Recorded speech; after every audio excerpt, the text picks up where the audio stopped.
Hi hello ನಮಸ್ಕಾರ, welcome back to Shruti Jayanshu vlog. ಇವತ್ತು ಅವರೆಕಾಳು ಉಪ್ಪಿಟ್ಟನ್ನ ಮಾಡೋದು ತೋರಿಸ್ತಾ ಇದ್ದೀನಿ. ಅವರೆಕಾಳು ಸೀಸನ್ ಆಗಿರೋದ್ರಿಂದ ಅವರೆಕಾಳು ಉಪ್ಪಿಟ್ಟನ್ನ ಹೇಗೆ ಕ್ವಿಕ್ಕಾಗಿ ಮತ್ತು ಫಾಸ್ಟಾಗಿ ಹೇಗೆ ಮಾಡೋದು ಅಂತ ತೋರಿಸ್ತಾ ಇದ್ದೀನಿ. ಬನ್ನಿ ಯಾವೆಲ್ಲ ಇಂಗ್ರೀಡಿಯೆಂಟ್ಸ್ ಬೇಕು ಅಂತ. ಫಸ್ಟು ನಾನಿಲ್ಲಿ ಅವರೆಕಾಳನ್ನ ಸುತ್ತಿಟ್ಕೊಂಡಿದ್ದೀನಿ. ನಾನಿಲ್ಲಿ ಎಳೆ ಅವರೆಕಾಳನ್ನ ತೊಗೊಂಡಿದ್ದೀನಿ. ನಂತರ ನಾನಿಲ್ಲಿ 2 ಈರುಳ್ಳಿನ ಹೆಚ್ಚಿಟ್ಕೊಂಡಿದ್ದೀನಿ. ನಂತರ ನಾನಿಲ್ಲಿ ಸ್ವಲ್ಪ ಕೊತ್ತಂಬರಿ ಸೊಪ್ಪನ್ನ ಸಣ್ಣದಾಗಿ ಇಟ್ಕೊಂಡಿದ್ದೀನಿ. ಮತ್ತು ಒಗ್ಗರಣೆಗೆ ಸಾಸಿವೆ, ಜೀರಿಗೆ, 4ರಿಂದ 5 ಹಸಿಮೆಣಸಿನಕಾಯಿ ತೊಗೊಂಡಿದ್ದೀನಿ. 1 ಬೌಲ್ ಕಾಯಿ ತುರಿ ಮತ್ತು 2 ಟೊಮೆಟೊನ ಹೆಚ್ಕೊಂಡಿದ್ದೀನಿ. ಒಗ್ಗರಣೆಗೆ ಸ್ವಲ್ಪ ಎಣ್ಣೆ.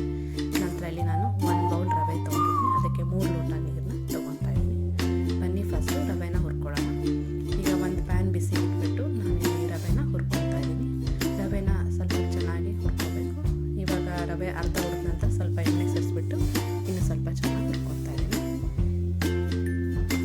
ರವೆ ಹುರ್ಕೊತಿರ್ಬೇಕಾದ್ರೆ ಹಾಗೆ ನಾನಿಲ್ಲಿ 3 ಲೋಟ ನೀರು ಏನು ತೊಗೊಂಡಿದ್ದೆ ಆ ನೀರನ್ನ ಕಾಯೋಕ್ಕೆ ಇಡ್ತಾ ಇದ್ದೀನಿ. ನೋಡಿ, ಈ ಥರ ನೀರು ಫಸ್ಟೇ ಕಾಯಕ್ಕೆ ಇಟ್ಬಿಟ್ರೆ ನಮಗೆ ಉಪ್ಪಿಟ್ಟು ತುಂಬ ಬೇಗ ಆಗೋಗುತ್ತೆ. ನಂತರ ನಾನಿಲ್ಲಿ ಒಂದು ಪಾತ್ರೆ ತೊಗೊಂಡು ಅದರಲ್ಲಿ ಸ್ವಲ್ಪ ನಾನು ಒಗ್ಗರಣೆಗೆ ಎಣ್ಣೆ ಸೇರಿಸ್ಕೊತಿದ್ದೀನಿ, 3ರಿಂದ 4 ಸ್ಪೂನ್. ನಂತರ ನಾನಿಲ್ಲಿ ಸಾಸಿವೆ, ಜೀರಿಗೆ ಹಾಕ್ತಾ ಇದ್ದೀನಿ.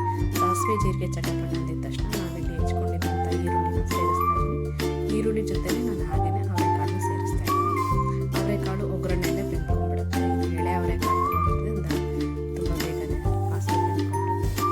ನೋಡಿ, ಈ ಥರ ಆಗಬೇಕು. ನಂತರ ನಾನಿಲ್ಲಿ 4ರಿಂದ 5 ಹಸಿಮೆಣಸಿನಕಾಯಿ ತೊಗೊಂಡಿದ್ದೆ, ಅದಕ್ಕೆ ಸೇರಿಸ್ತಾ ಇದ್ದೀನಿ. ನೀವು ಖಾರ ಬೇಕು ಅಂದರೆ ಇನ್ನೂ 1-2 ಹಸಿಮೆಣಸಿನಕಾಯಿ ಹಾಕ್ಕೋಬೋದು. ಸ್ವಲ್ಪ ಇಲ್ಲಿ ಹಸಿಮೆಣಸಿನಕಾಯಿನೂ ಕೂಡ ಒಗ್ಗರಣೆ ಸ್ವಲ್ಪ ಬೆಂದ ನಂತರ ನಾನಿಲ್ಲಿ 2 ಹೆಚ್ಕೊಂಡಿದ್ದ ಟೊಮೊಟೊನೂ ಕೂಡ ಒಗ್ಗರಣೆಯಲ್ಲಿ ಬೇಯಿಸ್ಕೊಳ್ತಾ ಇದ್ದೀನಿ. ಇವಾಗ ನಾನು ಇದಕ್ಕೆ ಉಪ್ಪನ್ನ ರುಚಿಗೆ ತಕ್ಕಷ್ಟು ಉಪ್ಪನ್ನು ಸೇರಿಸ್ತಾ ಇದ್ದೀನಿ.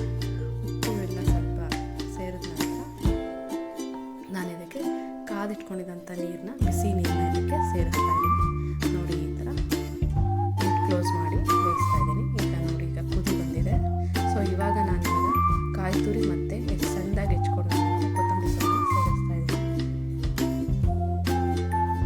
ಕಾಯಿ ಕೊತ್ತಂಬರಿ ಸೊಪ್ಪು ಸೇರಿಸಿದ ನಂತರ ನಾನು ಫಸ್ಟಿಗೆ ಹುರಿದಿಟ್ಕೊಂಡಿದ್ದೆ 1 ಲೋಟದಷ್ಟು ರವೆ, ಆ ರವೆನ ಇಲ್ಲಿ ಸ್ವಲ್ಪನೇ ಸೇರಿಸ್ತಾ ಇದ್ದೀನಿ.